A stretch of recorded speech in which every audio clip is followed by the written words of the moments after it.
work your ass off, okay? Yeah. And improve. Debate is, this guy came from a broken family, divorced. My out was the Army because I had a 1.8 GPA, so Jesus Guerra came and recruited me, and I was not a good athlete. So I can't get a full ride scholarship because I never disciplined myself to play sports, even though I was in shape, even though I was tall, right? So I go into the Army. I'm like, I'm going to do 20 years. Then I go into 20 years. I get a phone call. A guy challenges me named Kogan, says, I think you can do more when you get out of the Army. I said, dude, I'm not getting out. I'm re-enlisting tomorrow. He calls me at midnight. Kogan Alaverdian, one of my best friends in the world. So I go to sleep, try to go to sleep. I wake up in the morning, go to Lieutenant Colonel Peacocks, and I say, listen, I'm going to get out of the Army because I'm going to go pursue my dreams. But thank you for everything you got me. Everything you got that I wanted on my orders, he got me. Till today, I'm looking for Lieutenant Colonel Peacocks. He probably ended up being a general because the guy was a G, he was a leader. I get out. I struggle. First business, fails. Second business, fails. I tried a personal profit portal, internet, fails. All these things I do fails. I'm working at Bally's. I quit my job to try to do a business. I'm in debt $49,000. I go back to recruiting to say, if I go back into the Army, what would I get? Negotiations come in because there's a part of it that can pay off your debt if you sign in for 6-8 years. I'm like, that's great. I'll go back into the Army. Then I get this one message saying, hang in there, see what happens. A little bit longer, hang in there. A little bit longer, hang in there. A little bit longer, I hang in there. I applied to get a job at Morgan Stanley Deanwood. I applied 100 different places. I was hustling to get a resume in. I eventually got the job. They offered me 3 jobs. I went in without a 4-year degree, 2-year degree. I hadn't taken a test for 3 years because 4 years I've gone out. I don't know what it is to take a test for 4 years, right? My brain's not been working with tests. My brain's been working with push-ups, pull-ups, all that stuff. I go take the Series 7 exam. I'm studying day and night. I don't know if I'm going to pass this. I'm taking a test. I press that button. You don't know what's going to happen. Morgan fires you if you don't pass the test. And when I'm pressing it, I said, if I fail, I'm re-enlisting to the Army today. I swear to God. And I press, boom, 30-second pause. It's a 6-hour test. Dude, I can't even tell you what my exam. I was in Culver City at the... How old were you at this point? 21, 22 years old. Wow. I take the test December 12th of 01. So a couple months after 9/11. Result shows up, 78%. I said, no freaking way. 78%. I get to keep my job. So I go back and I show it to Morgan. Look, you got 70. I said, I got 78%. Damn, none of us thought you were going to get... I said, dude, I didn't think I got 78%. Got 78 freaking percent. 1.8 GPA. Yeah. So then I stay, I work my ass off. My dad has a heart attack. Rather than partying 5 days a week, I put my head into the books and I start reading. A girl the other night, we're having dinner and everybody's talking about their school. So I went to this school. I went to that school. And I'm just enjoying all the conversations because like, oh, I got my MBA, I got my master's, I got my PhD. I'm like, freaking, this is all. I'm the last one. This is sick. So what school did you go to? I didn't go to college. No, come on, Pat. What's university? I'm telling you, I never went to college. I had a 1.8 GPA in high school. Community colleges wouldn't accept me. No way. You're too smart to not. Come on, what college? I said, I'm telling you. I read 2,000 business books and I studied topics. So if I chose a topic, I bought 20 books on that topic and I read just that topic, that subject for 2 months. Then I went to the next topic and the next. That's what I did. So some people who want to say the rich people have these special, gifts and all this other stuff. I'm sorry, you just don't want to read books. You'd much rather watch Netflix. So that argument is, I believe anybody can reach their capacity. Sure. Anybody has that shot, but it takes so much freaking work, pain, that not a lot of people want to go through. Don't get me wrong. Life happens to many different people. I'm not here to judge. But all I'm saying is the system of capitalism, Sure. the greatest system in the world that allows a guy like me who doesn't have nowhere in my life you can pinpoint to say this guy was going to win a life. Not one thing you can pinpoint. Nothing. Yeah. Not one thing you can pinpoint. That's why I believe in capitalism. Versus my family believed in communism. My family believed in socialism. Now I'm like, listen, just leave me alone. Let me see what I can do. If my market's 50, I'm good. I'm happy because I'm giving my best. If my market pays 75, I'm happy because I'm giving my best.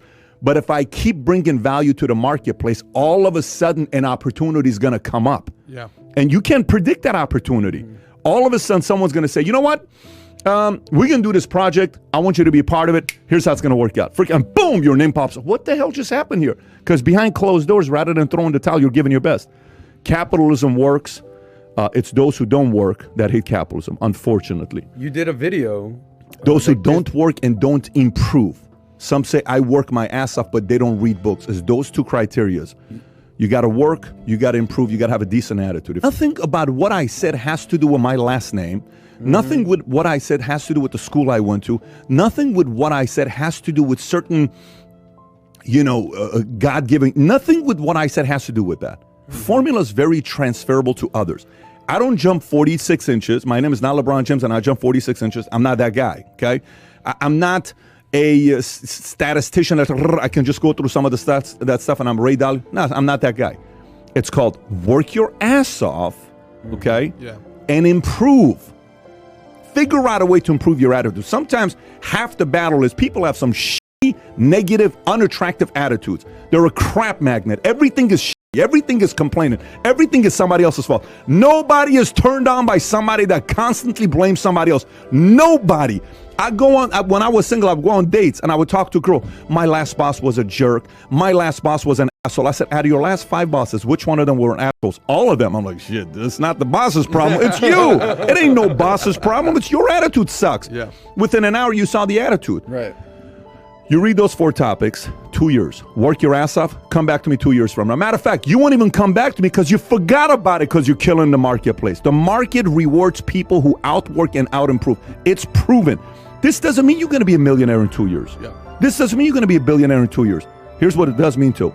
Your market value is increasing. Somebody may offer you something special next 2 years. Some opportunities come up. You go into a company. How many guys work at a company for $50,000, $60,000, $80,000? Company starts growing. Next thing you know, they're making 100, 150, 200.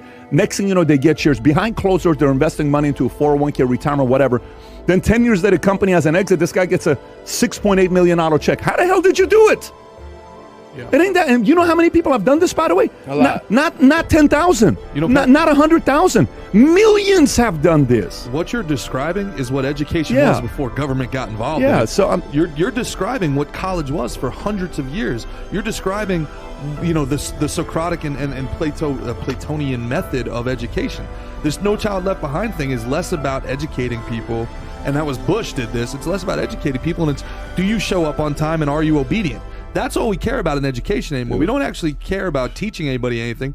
This is why Jeff Bezos wants all of his employees to go to college. Do you show up on time? Are you obedient? Then you will graduate. Then you will move on to another school where you can, as long as you pay money and you show up on time and you're obedient, you'll get your certificate that says I'm now allowed to earn money when you're $100,000 in debt. When you're $100,000 in debt, it makes you a lot easier to control in that environment. You can't go out and take the risk that you took when you're $100,000 in debt. It's your job, if you're a gatherer, to team up with a hunter. And if you're a hunter, it's your job to find the right supporters. Mm-hmm. I'm not sitting here saying everybody is the same. Are you kidding me? No, I'm not saying everybody's an alpha. Not at all. I think there are. I think there are people that are not alpha that are richer than alphas, though, because there's a lot of alphas that have terrible attitude that cannot coexist around other people because they keep getting in their own way. Mm-hmm. I know a lot of alphas that keep getting in their own flipping way. Sometimes an alpha may need to step back and say, look, I get it. I can't win as a 1. I can't win as a 2, but I'm going to be the sickest freaking alpha at number 4, number 6, and I'm going to crush it. And gradually I move up. What is the whole purpose of being number 1 is that other people with personalities can coexist. If your ego is so big and you can't keep people around you, that says something about you, not you. That says something about the individual that can't keep you. So we're on the same page. I'm not disagreeing with you. But if you're a gatherer, guess what? If you're a person that's a supporter and you read those 4 books, those 4 topics next 2 years, and then you come to an alpha and you say, you know what, Patrick, I'll tell you something. What's that? I read a book and here's what it said in the book. Shit, I never thought about it that way. Yeah, it's here. Let me share it with you. Mm-hmm. Hey, let me tell you, I just read an article that said this about, we should do this in the company. I never thought about that before. That's also now the alpha's like, I'm not that good without that guy. Shit, I better keep that guy around. That guy knows what the hell he's doing because I don't know that kind of stuff. So there is a way to always provide value in the marketplace. And the bigger thing here is like college, to your point, it's almost like an idiot test at this point. You're going to spend all this money when all you need is your phone and an internet and you can read everything. It goes back to that Goodwill Hunting thing where it's like, what? I'm the idiot, but you're the guy spending $30,000 a year when all you needed was a library card at the public library, right? It's the same thing now. It's all on your phone. Yeah.